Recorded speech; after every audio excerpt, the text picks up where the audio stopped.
Welcome to this recording of a presentation I made actually a few years ago and recently revisited and revised, having to do with my first published book, Navigating the Collapse of Time, A Peaceful Path to the End of Illusions. And I wanted to take some time to summarize some of the themes and perhaps also have a look back at how some of these ideas may have transpired or unfolded. The book was actually published in 2011 and was written in anticipation of the 2012 phenomena, which for most of us didn't turn out the way we assumed it was going to. And so just want to have a look at that again, but also revisit in particular some of the tools that were also came forward as part of the publication of this book, which I think are still of value and perhaps even more value today than they were at the time they were offered. So basically, the chapters in the book start out with a little bit of my own background, how I got into all this far out stuff. And then a chapter on the cosmological alignments. This has to do with the macro universe around us and looking at some of the convergences of cycles that we are in now, multiple cycles converging, it seems, all at once. And so just some of the discussions of the major ones going on there, and in particularly the alignment of our solar system with the galactic center as our solar system traverses around the galaxy in kind of a wave-like formation. At regular intervals, we cross from one side of the galaxy to the other, and in that process become much more influenced by the galactic energies concentrated in the center plane of the galaxy. And that's just one of the many alignments now, which I don't look at these events as causal, rather more reflective, like a mirror of the deeper connections and opportunities that are showing up for us at this time. We also have a good discussion in the next chapter on the nine-dimensional model, the one offered originally by Barbara Hahn Clow in her amazing work, The Alchemy of the Nine Dimensions. It's a model that, in fact, works very well for both myself and my wife in our healing work, as it's quite tangible and applicable. But again, it's just a model. And models, especially of these scales, are quite arbitrary. So if you wanted to learn more about, how we interrelate with these different dimensions and what they in fact represent, it's in that chapter. And then I did my own kind of summary of what I understood at the time, at least, to be the role of the Mayan calendar in identifying the 2012 date. Actually, in the book, I focus more on Carl Kalaman's end calendar date, which was fairly close, October 28th, 2011. But nevertheless, just looking at the incredible accuracy and complexity of that calendar as a way of looking at time. Then there's a chapter discussing how the DNA in our physical bodies is in fact an interface between these various cosmological sources and energies coming in as light into our environment, and how the DNA is perfectly designed and attuned to respond and to be activated by these changing light frequency and EM frequencies in this new environment. The chapter Who's Your Daddy explores some ideas around the contribution of extraterrestrials to the human experience and to human evolution, for that matter. It's largely based on the work of Zecharia Sitchin, which I'm reading lately, has now been challenged by many scholars and folks, and I'm not quite sure where I stand on that at this point.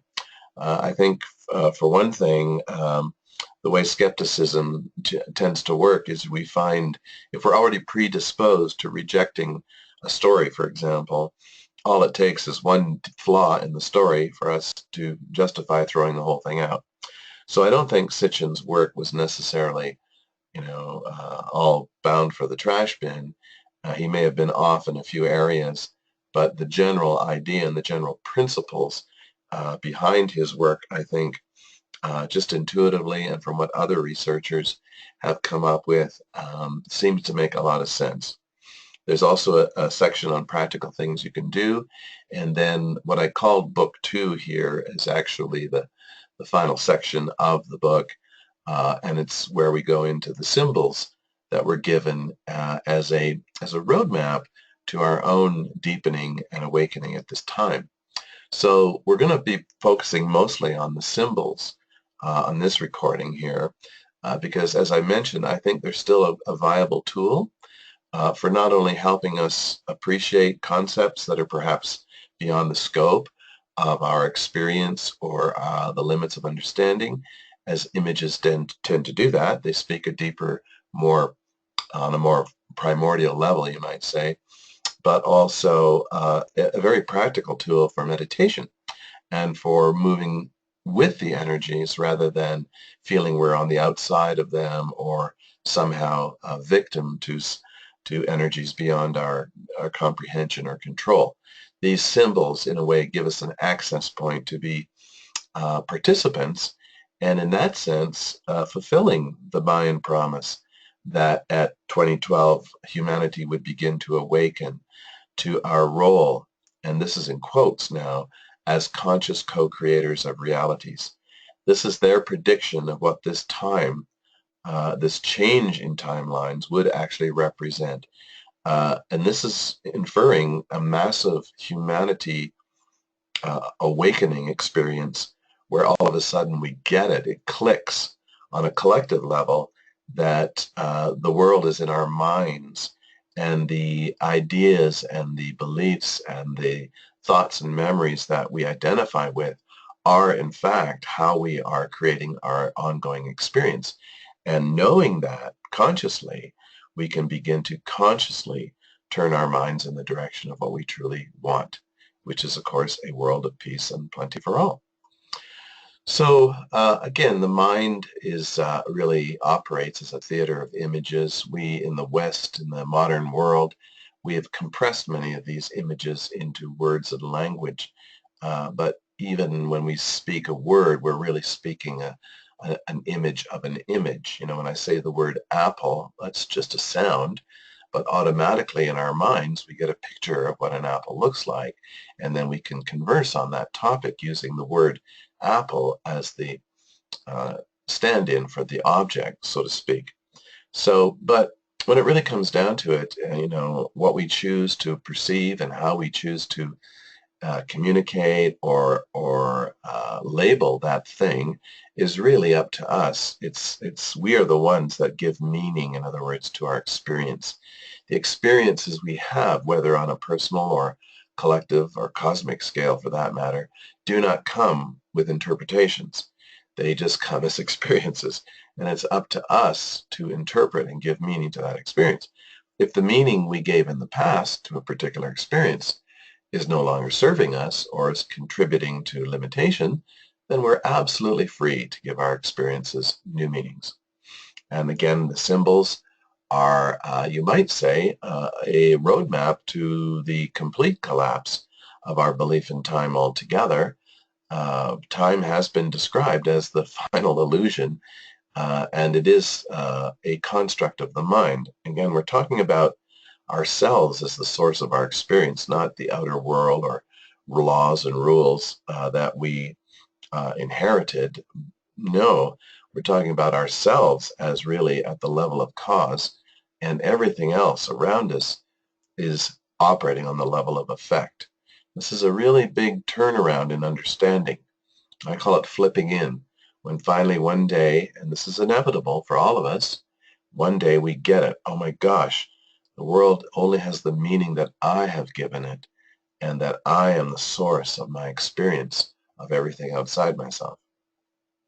So the symbols, if you decide to use them, can be interpreted, can be used as a roadmap of personal and planetary change. And when we get into the discussion of them, that will make more sense. So again, what is time? Well, we understand time now as a mental construct. It's just another aspect of the experience of separation. Now, the separation we're talking about, the separation of events in time into endless chains of cause and effect relationships that we create in our minds, is another facet of our overall belief in the separation of objects, of time, space, and even of ourselves as individuated beings, seeing as we seem to be limited to a physical body. This whole sense of separation is, in fact, what's at root of our issues, our problems, our conflicts, in that part of us doesn't buy into it. You could say that we are here in a state of split mind.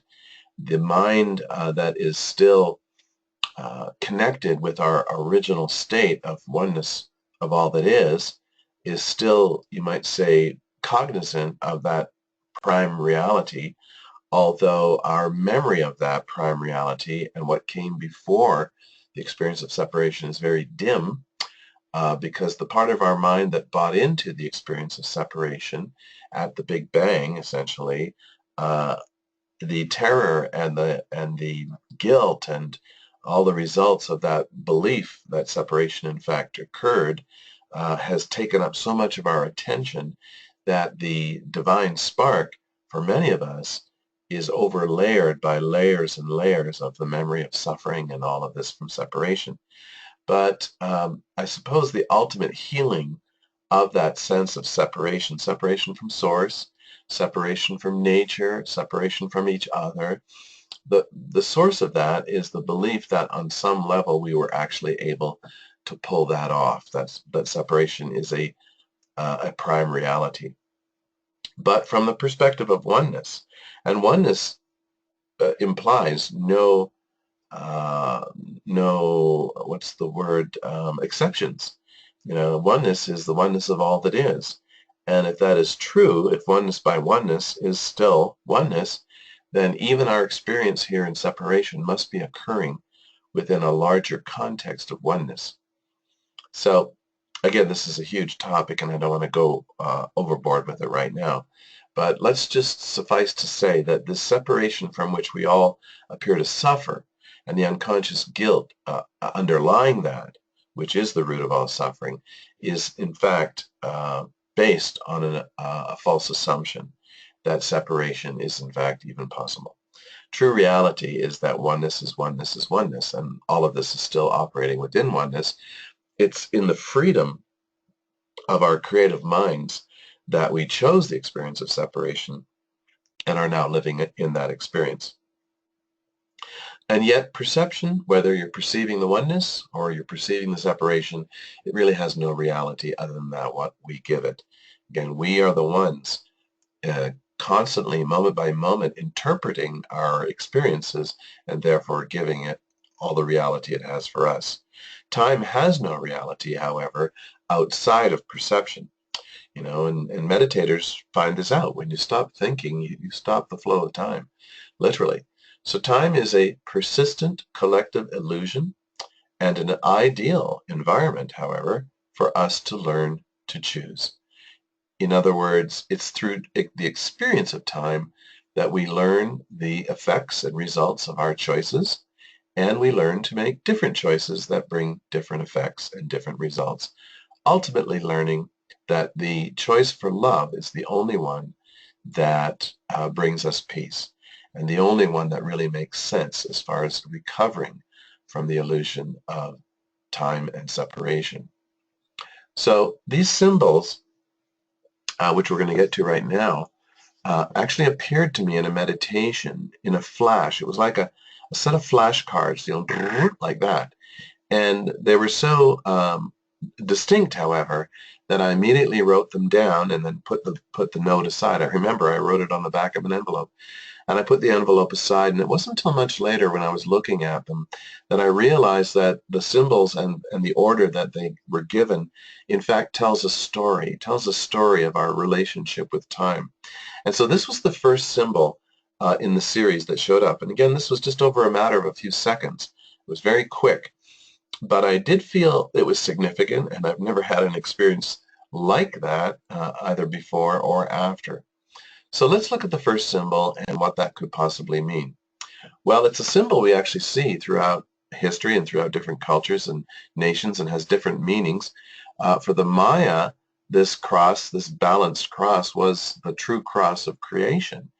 And interestingly, when the Mayans were at the end of their civilization, they were actually taken over by a Christian colonial expansionist culture, the Spanish, and they symbolized taking over the Mayan world by planting their cross on the shores of Central America.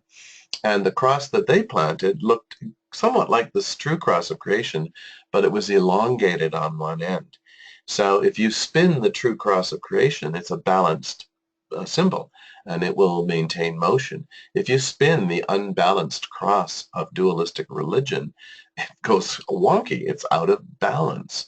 So isn't that interesting? Nevertheless, this symbol also shows up as the North American native sacred medicine wheel, where they look at the four quadrants representing the four sacred directions, and other symbolism, of course, built in there. The symbol also shows up in the Nordic and the Celtic cultures, referred to as the sun wheel. In many astrological systems today, this symbol is the actual symbol for Earth, and also the symbol of the ninth dimensional world tree. Now, the ninth dimensional world tree is a term from the Mayans where they described a tone generator, as they called it, in the center of the galaxy that some cultures, again, interpret as the world tree, and that this tone generator in the center is, in fact, what is responsible for creating what they call time waves. And a time wave is just a wave of energy and information coming from the galactic center, moving out through the galaxy, and basically informing civilizations in the galaxy what the experience of time is for this particular time wave, what the dispensation of time is like. It's a framework for our experience of time. Well, that time wave, that previous one, passed us by, moved on in 2012. And the new one, which is not yet quite upon us as we read this in December of 2017, it's not quite upon us. So in fact, we're in a time that Mayans described as the time of no time, kind of like the silent trough between waves coming in on the ocean, right? And that's where we're at this moment.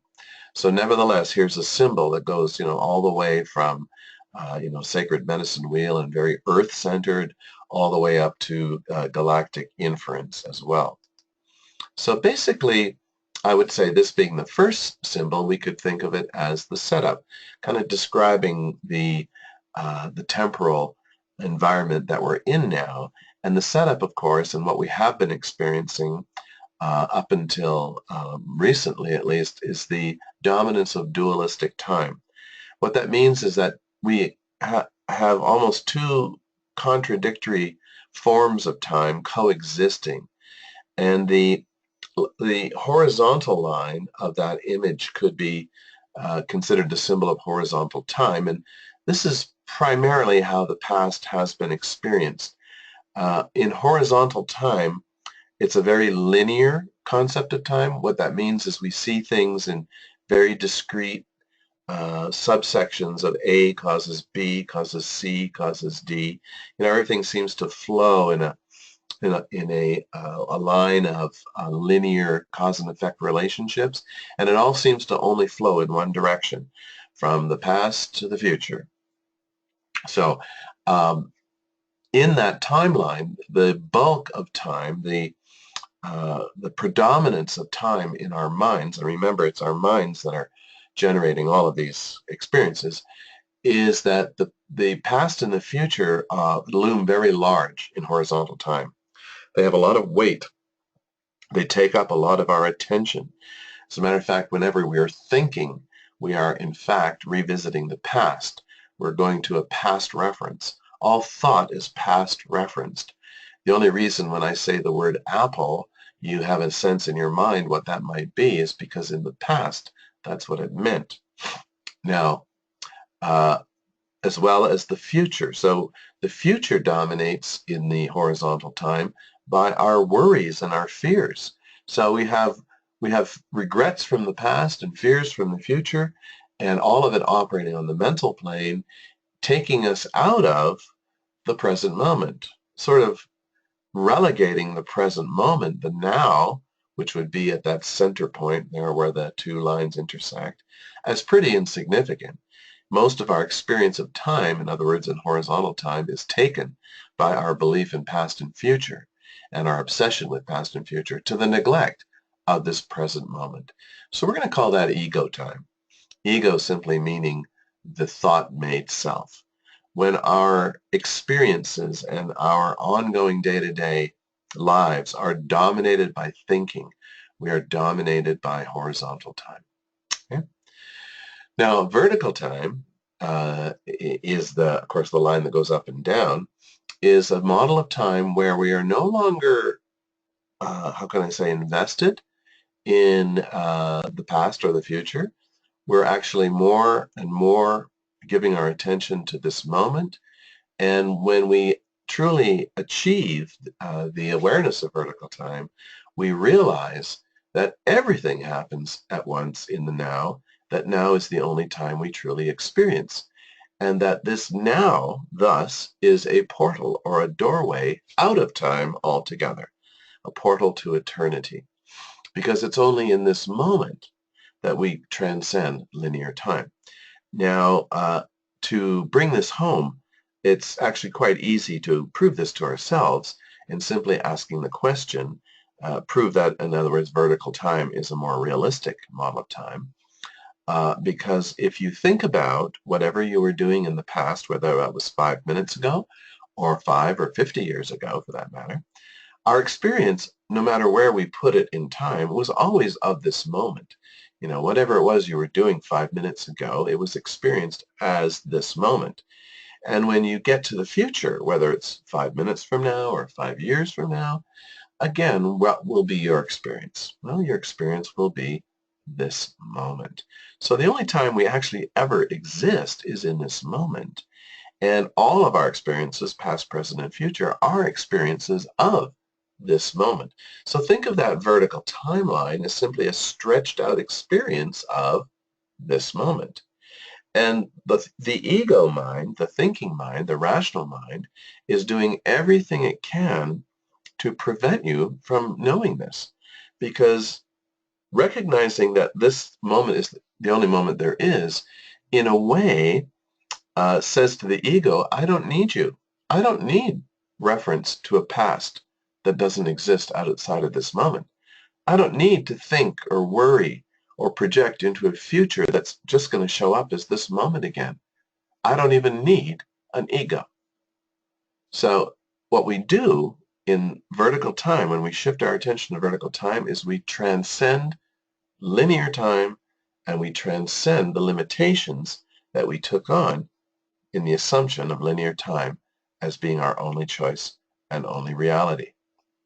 So the second symbol was actually a symbol of movement, just showing how that the horizontal line, in fact, has shifted. And as it shifts, it joins with the vertical line so that all of the past and all of the future meet in this present moment, in our understanding. Again, this is all inner focused awareness we're talking about here. But as we shift in our inner understanding, the outer world must, by necessity, also shift to accommodate our shifting mind. So this this second symbol of the transition could represent really the beginning of the end of time. And let's put that, associate that with 2012. Now, you know, many of the naysayers and skeptics around the whole 2012 thing jump to many conclusions based on incorrect or insufficient information about the Mayan calendar. As a matter of fact, 90% of the websites that mention the Mayan calendar actually show pictures of the Aztec calendar, not making a distinction, which is actually quite important to do so. Nevertheless, the Mayan calendar, it was only in the Aztec calendar that they referred to some of these grand cycles of time as worlds. And it was the Aztecs that talked about the 2012 transition as the end of a world, not the end of the world, but a world of time. So you can see how the ego grabbed onto that and, you know, did the little Chicken Little thing, look out, the sky is falling, la-di-da, and all this, right? Not at all. Anyway, so the Mayan calendar was a very, and is a very sophisticated record of the evolution of the mind, really, on Earth as manifest or projected onto nature and onto the evolutionary path of species, including humanity. And the model is actually very logical, sequential, and it is symbolized by the 9-step pyramid that we see in the Mayan world. So each of the steps represented a major stage in the evolution of mind on planet Earth. And the 9th or final step is what we move beyond at the end of 2012. Now that meant some kind of a graduation from the previous process of evolution, but again, all endings also infer a beginning. And so the new time wave is, again, not yet quite upon us. I'm suspecting it will be very shortly. And when it does, we'll know it. But we're talking about a completely different structure of time and a completely different experience of ourselves in time. Much more expanded, again, beyond the linear horizontal model. So again, the Mayans predicted that the outcome of this time of transition would be that humanity would wake up and become conscious co-creators of realities. You see, what this infers is that we have been creating realities all along, and when you look at the dynamic of perception, that actually becomes fairly easy to accept that we all really truly live in a world of perception, and without the perception, there's really no experience per se.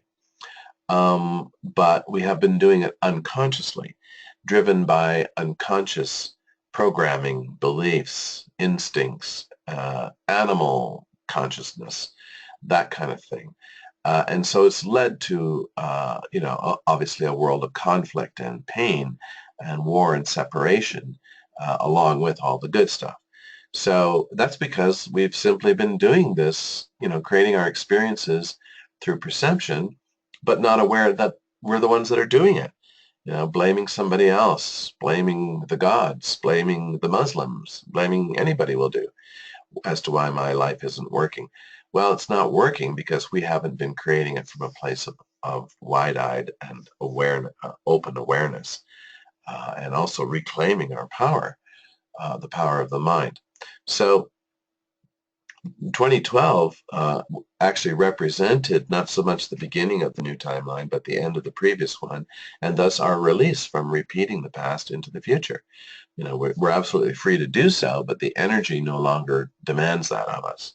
We're free to begin to reinterpret our future and ourselves. So, you know, the formula is that attachment to time is the same way as saying attachment to thinking. And the attachment to thinking is attachment to the false ego self, or the thought-made self. So this is really what the 2012 calendar is predicting, is the transcendence from the ego, away from the ego, the awakening of the spiritual self, which is not an individual self, it is a collective self. On an individual self, the higher self or the true self is a joyful self, yes, indeed, but it also has the ability to recognize that same essence in all other beings, therefore breaking down the walls of separation. So we are now beginning to suspect, especially as we begin to entertain some of these ideas, that now is the only time that we ever truly experience. Now is all there is. So this is vertical time. This is the third symbol, I suppose. I guess it's the third one we're looking at, where all that remained of the original model is this vertical time. So this would be after the collapse of horizontal time, after the complete letting go of the sense of separation or horizontal time, where we move into a space where we appreciate that all events happen at once, and that our minds can visit any of these events that maybe in the past we might have called the past or the future, but now we recognize we can go into that. We can go into that imprint, we can go into that memory of the past and change it in this moment to the one that we would rather have. And we can also look at the future and say, you know what, the future is no longer determined by my ideas of it. I want to create this future. I want to create a future that I consciously desire, and I'm no longer a victim to time and circumstance. Now, one of the ways that we can get closer to this sense of vertical time is when we are balancing the whole brain functioning. As a matter of fact, if you look at that symbol, it looks like the brain looking from the top down, you know, how the brain is split down the middle. And this is another facet or aspect of awakening to the now. You see, generally speaking, the left hemisphere is the hemisphere that operates in that linear fashion with linear logic, language, conditioning, and you know, what we might call the rational mind. It's very tied to the old model of time. The right hemisphere, generally speaking, for right-handed people anyway, is the domain of what we would call nonverbal intelligence, feeling, intuition, appreciation of art, color, sound, all of these kind of nonverbal, before we interpret it with a mental label, you know, just the direct experience. That's much more right-brained. So when we're operating with both hemispheres, like in the picture, actually, both hemispheres open and free and unburdened by that previous horizontal line, we actually can access both forms of our awareness, you know, getting very focused and on a specific aspect through the left brain, but also appreciating the general principle and the general context of our experience with the right brain all simultaneously.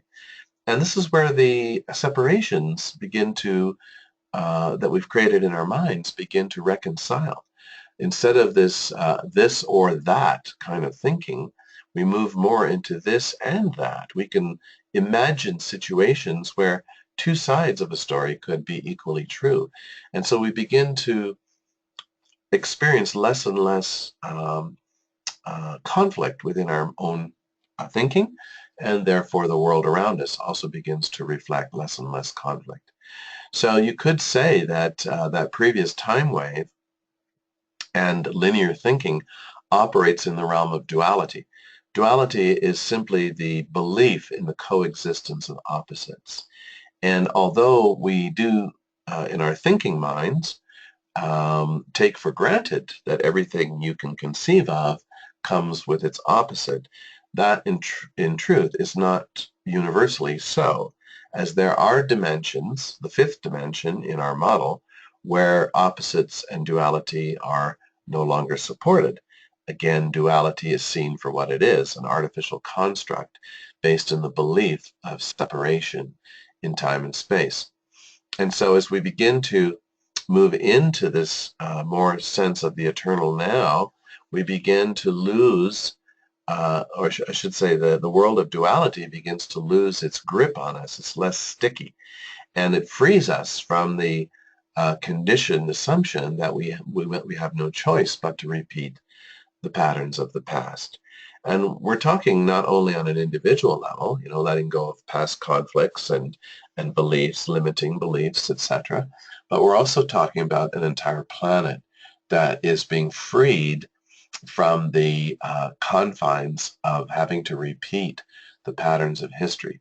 Now, if you look at the last 6,000 years of recorded history, it's a sorry tale, folks, of cycles of war, boom, bust, oppression, poverty, disease, just and there hasn't been one generation or one decade where some part of the world hasn't been embroiled in these senseless and cruel conflicts. Well, guess what? No, we are not sentenced to bringing that with us. We can close the book of history as it has been experienced, and we can start fresh. We can start new because we are not limited by the previous time energy. We are free to co-create now from a conscious desire. And my sense is that on this planet, there are many more people desiring this change than there are willing to sit in the old energy. So what is it like living in that vertical space? What is it like living in now time, or the eternal now?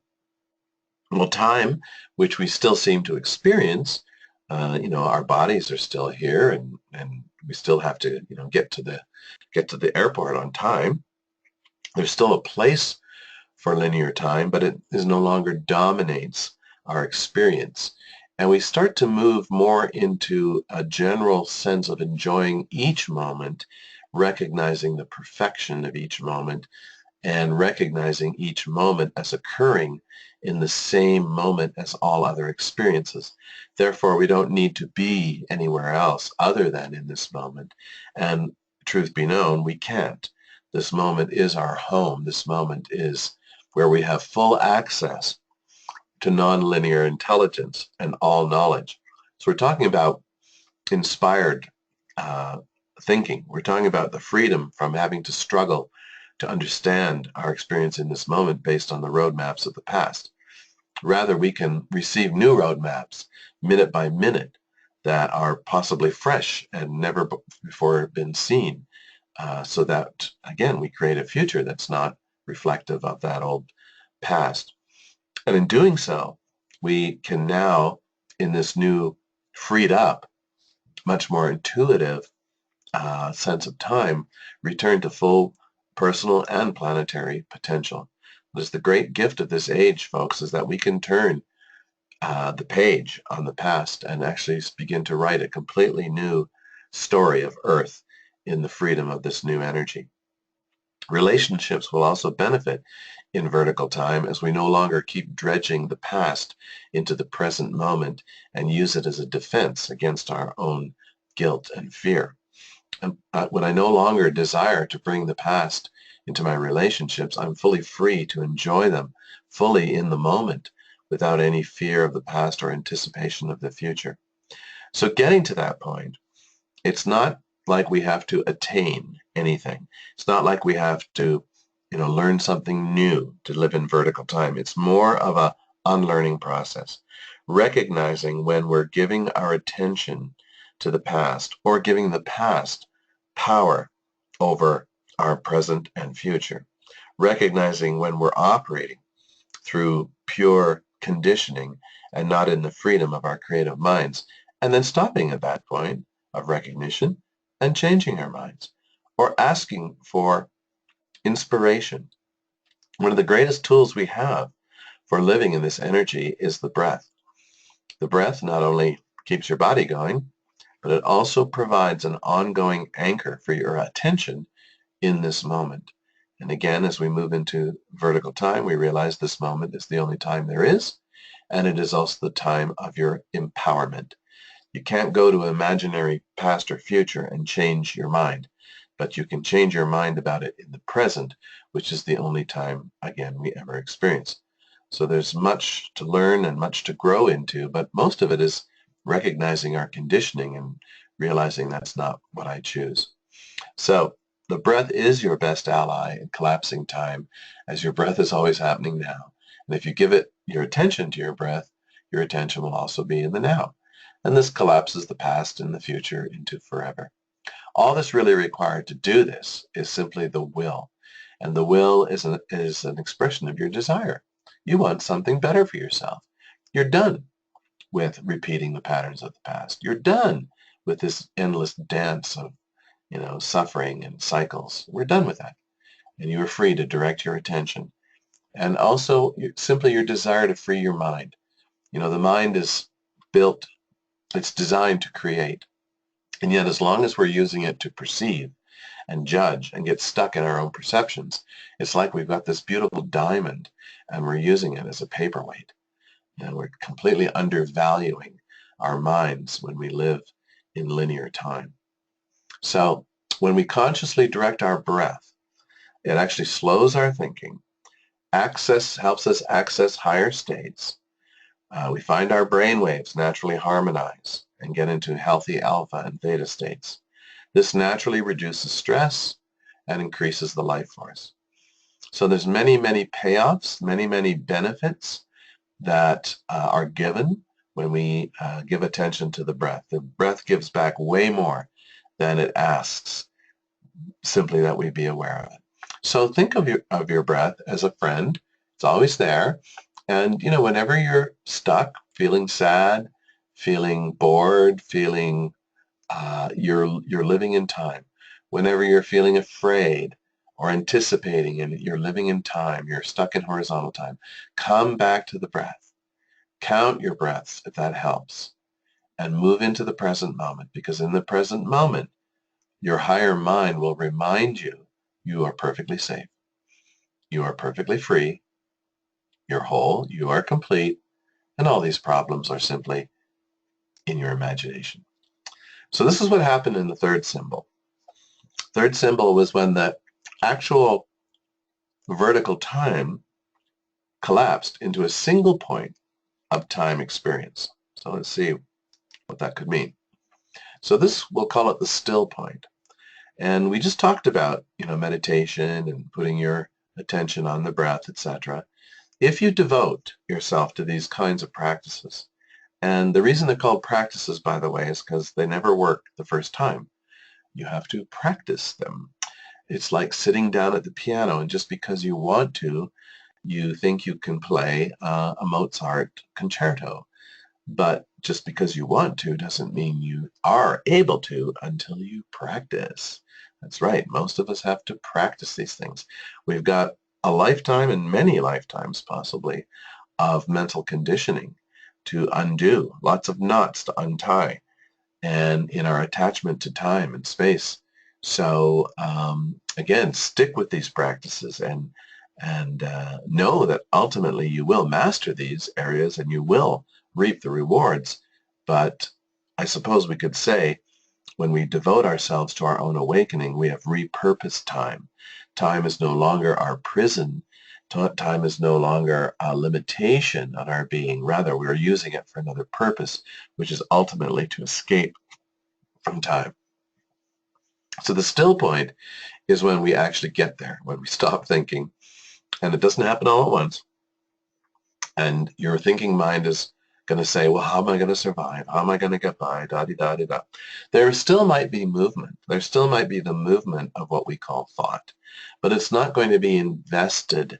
Your identity is not going to be invested in it. Let's put it that way. You're going to be free to think and respond as you need to, moment by moment, in areas of practicality or simply practical communication. Yes, that doesn't go.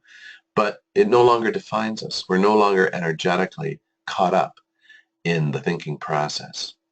And so we no longer need to think, okay? We're no longer afraid of moments when we're not thinking, because when we're not thinking, we move automatically into the fullness, the ever-growing fullness of this present moment. And this is where human doings become human beings. We like to think of ourselves as human beings, but we actually spend very little time in that state of being. Most of our time is in doing. So let's live up to our description and become human beings.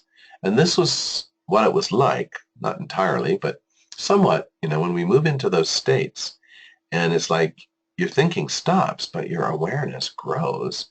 We start to get a glimpse of who we truly are as universal beings, and perhaps even get a hint of what it was like before time crashed down upon us.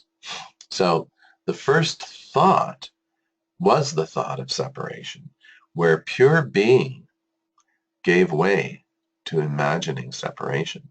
So we got here by thinking our way here. So it stands to reason, not that we have to think our way out, but that we have to retrace the thoughts and undo them in order to recover our wholeness once again. So all thought, it turns out, is time-bound. We said that earlier. Whenever you mention anything, the mind automatically goes to a past reference in order to understand that. So we take the past and all of our references and connections when we think, and then we project it onto the future. So these thoughts are an aspect of fourth dimensional duality. So duality, we mentioned earlier, is the belief in the coexistence of opposites. And clearly the third dimension, which in our model is the physical world, reflects duality. You have pretty well everything here is in a dance with its opposite, just like in the yin-yang symbol. You've got hot and cold, you've got wet and dry, you've got healthy and ill, you've got alive and dead, you've got light and dark, you've got war and peace, and just on and on and on it goes.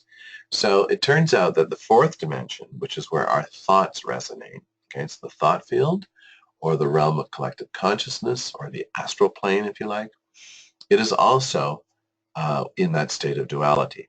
So in other words, our thoughts cannot help but reflect a belief in or an attachment to the concept of duality. Negative thoughts take us deeper into fear, separation, time, and suffering, whereas higher thoughts, like the kinds that we're entertaining together now, point beyond concepts and beyond the thinking process itself to the divine experience from thinking to feeling.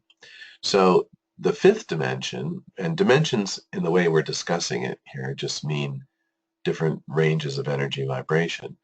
The fifth dimension is a dimension whose unique qualities do not include duality. Duality cannot exist. Duality collapses back into a singularity in the fifth dimensional realm and state. So higher thoughts that we have are still part of the fourth dimensional duality, but they're on the positive side of that, take us into experiences of the fifth dimension, which go beyond concepts into a state of feeling. So it's like when you chant a positive thought, like, I am love, or God is love. That's the fourth dimension. That's the mind. But it's you choosing to use the mind in its most positive aspect, putting aside the fear thoughts and entertaining a higher thought. Well, sooner or later, that thought, like a seed, germinates, and all of a sudden you have an experience that tells you that you are love, that God is love. And it comes not from a linguistic explanation or understanding. It comes from an actual direct experience. So thinking can take us to experience. And like we said earlier, it does all the time, but we haven't been very conscious about it. So the source is directly experienced, in other words, only in silence. Source itself does not think in human terms. Source does not write books. Source does not give sermons. Okay? Source merely is, and that is sufficient. So our goal, and coming back to the symbol of that still point, is to know ourselves as an eternal idea in the mind of Creator. Get really comfortable with the fact that we are not separate from this source, and that as an idea in the mind of Creator, we share all the qualities of that Creator. Maybe this is what is meant by we are made in His image, in His imagination, in His mind as an idea. So to know the world of time, space, and body is an illusion or a dream. In other words, you can still be here and appear quite normal, like in a body and with a job and a house and wife and kids. You can be in that experience, and yet because you no longer subscribe to its ultimate reality or it in having any way or means to limit you, it becomes more like you're awake in a dream. You're seeing that this world of time, space, and bodies, all seeming to be separated, is not possible and therefore is the impossible dream. And when you wake up to the fact that you're dreaming, it actually is quite a relief, because we can take the dream so seriously, and the dream can take our energy out. It can't destroy you, but it can certainly distract you and waste an awful lot of time and create a lot of suffering. Once you wake up to the fact you're dreaming, however, the dream loses its heaviness. It loses its ability to pull you in all kinds of directions without your consent. So we're really talking about waking up to our true reality as spirit within the experience of a dream. And really, this is all enlightenment is simply unlearning all of the conditioning and beliefs and identities that we took on in the dream of duality that have obscured and overlaid the knowledge of who we are. And so, in other words, you don't have to add anything to yourself to experience enlightenment. We just need to recognize and release all of these blocks. So this is the value, again, coming back to some sort of a practice that brings you to these states. It's one thing to hear about it. This is another completely different thing to actually have the experience. And if you decide not to, that's fine. I mean, all that's really doing is buying into more time and ultimately buying into more suffering. But it doesn't change the ultimate outcome of living here. It just seems to take a lot longer to get to the finish line. And as A Course in Miracles reminds us, because mind is the level of cause, and because our minds are, how can I say, in the middle of a tug of war between the ego, which is the false thought-made self, invested in time and separation, and spirit, which is our reality, which is not really invested in the illusion and therefore doesn't really interfere too much with our dream of separation. Nevertheless, our minds are the pivotal point, and the will, the desire for what it is you truly want to experience, is a large determinant in which world you experience, the world of the ego or the world of spirit. In truth, the two don't mix. They're like water and oil because only one is real. Can you guess? Okay. So, in other words, an untrained mind, a mind left to its own devices, accomplishes nothing. We're just floundering around in a dream with a bunch of other dreamers who don't know they're dreaming, bumping into walls and each other, hurting ourselves and not knowing why. Okay? But when we start to train the mind and start to consciously correct our thoughts in the direction of returning to wholeness and the release of illusions, we can actually accomplish everything. So that brings us to the fourth symbol, where this point of awareness that we call the 0 point, where all time collapsed into this moment of silence, you might say, of which the ego is deadly afraid, by the way. The ego is so afraid of silence because it realizes that in silence you will realize you don't need an ego. You don't need a thought-made self. Therefore, its job is done. But there's more, like those late-night TV ads. But wait, there's more. Because what happens to that point of awareness? Does it just sit there in the human experience, being aware of all that is, or does it grow? And according to this symbol, as was given, that point of awareness, that still point, literally begins to expand. Our experience of that stillness and of our unlimited self begins to expand from that point outward. So we'll call this the expanding road to wholeness. The dot disappears. Now, when the dot disappears, it can be a frightening place. We've lost all of our reference points. We no longer subscribe to the past. We no longer subscribe to the future or even our ideas about ourselves. And the ego, which is a thought-made self, can freak out pretty much at this point. It's because it's programmed to survive, even at the expense of your physical life. So yeah, sometimes this isn't necessarily, all unicorns and sprinkles. There can be some challenges getting to this point, and recognize if there's conflict and challenge, it's not coming from spirit. Okay? It's coming from the substitute for spirit that we made, called the ego, to give ourselves meaning in this, in the dream of separation. So, however, if we can stay in that stillness and not run and hide to the past, this empty space literally becomes a limitless power source. And it begins to move through us now as we see that expansion in all areas of our lives and ultimately ending the dream of separation altogether. So it is actually possible for any one of us to walk this earth and appear to be like everybody else, and yet to have no awareness whatsoever of the separation. To know yourself as one with all of creation, as the one creation, as the being aspect of that is dreaming this entire universe. It's possible to be here and yet know yourself as one with everything. And can you imagine being in that state and how you might behave and how you might react, and especially how you might see others? This is the most important part, because when you know yourself in that state of expanding potential and unlimited freedom, you also begin to see others as the same, at least having the same potential, which they may have not yet accessed. And that's okay. You let go any need to fix or change or heal or do anything about anybody else's path, because you realize that this amazing path that you have discovered is in fact the destiny of each and every one of us. And so you become much more relaxed about your life's purpose and what am I here to accomplish and all this stuff.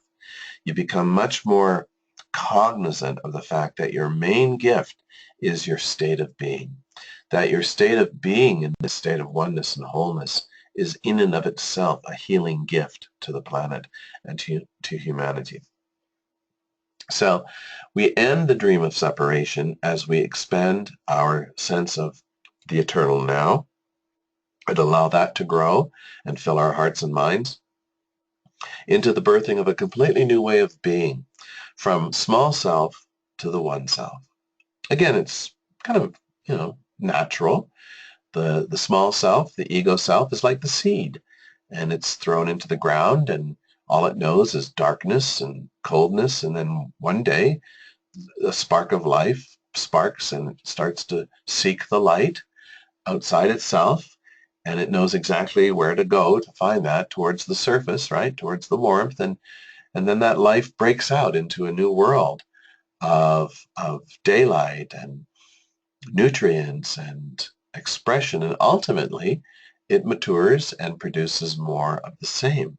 So, it's not surprising that human life and would be in a similar kind of cycle, that we would be in a state of limitation until we germinate, and then we would grow and we would recognize ourselves as part of a much larger aspect of nature. So this is where the mind's role of perception, of dividing reality with language and concept, is put aside, and we return the mind to its original purpose and its birthright, really, into the paths of creation, where we become extensions of the Creator in its creative capacity, rather than extensions of our imagination of ourselves as less than anything than that. So, again, the challenge is, what are we going to do with these ideas? How am I going to prove them to myself? Or are they just going to be another, New Age philosophy that felt good for the moment, but on to the next thing? Well, take the peace you feel in silence. So obviously we're talking about pursuit of silence, and that's through the practice of meditation for most of us. Some of us, it could be just spending time in nature, or, working with the breath, doesn't have to be an arduous discipline. Whatever gets you to that place of silence is what works for you. So you bring that silence, you bring that peace that you feel, even if it's just a glimpse, and that's all it will be at first. You bring that back with you into every experience. And the more time you spend in that silence, the more you bring back into your experience. So that's that 0 point expanding out, starting to fill the circle of your life. And you'll also be able to catch yourself. You'll be able to notice when the mind falls back to its old habits. And before you act on them, like judging, valuing, comparing, all of this, before you act on that now, you'll be able to put it aside in favor of a new concept of that person or situation, and in favor of perhaps a more loving response. And this is how we learn, folks. This is the benefit of being in duality, is that we can blow it and pay the price of guilt and suffering for making a mistake, and then we can come right back to another situation and make another choice and experience the effects of that choice. That's how we turn all of this experience of duality around, by repurposing it. Okay, I've got this body, I've got these relationships, I've got this life. What am I going to do with it? Well, I'm going to devote it to my awakening. I'm going to devote my experiences day by day and my relationships and all of the things I deal with in my life. I'm going to devote to my own awakening. So we keep returning consciously to that center until it sticks, until we live every moment of our lives from there. And of course, sooner or later we discover this is in fact where we never left. This is in fact a very familiar place, a place at home in the heart of Creator, which, as we talked about earlier, it was in fact impossible to leave.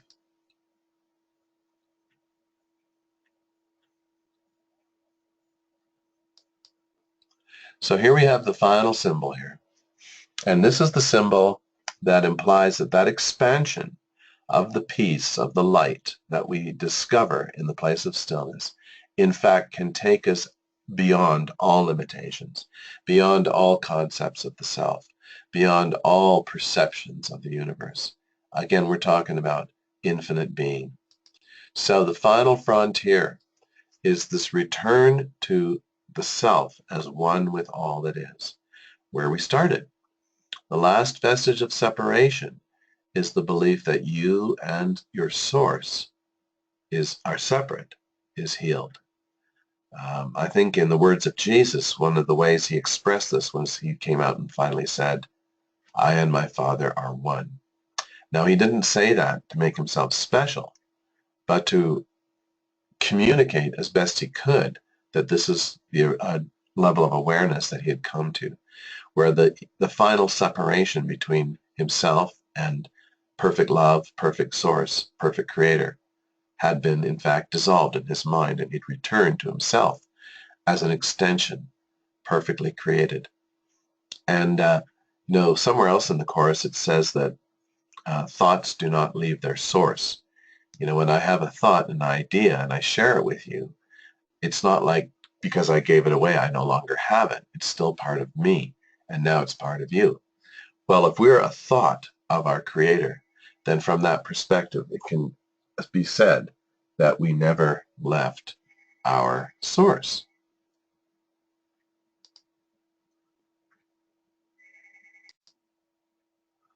So this is where we go.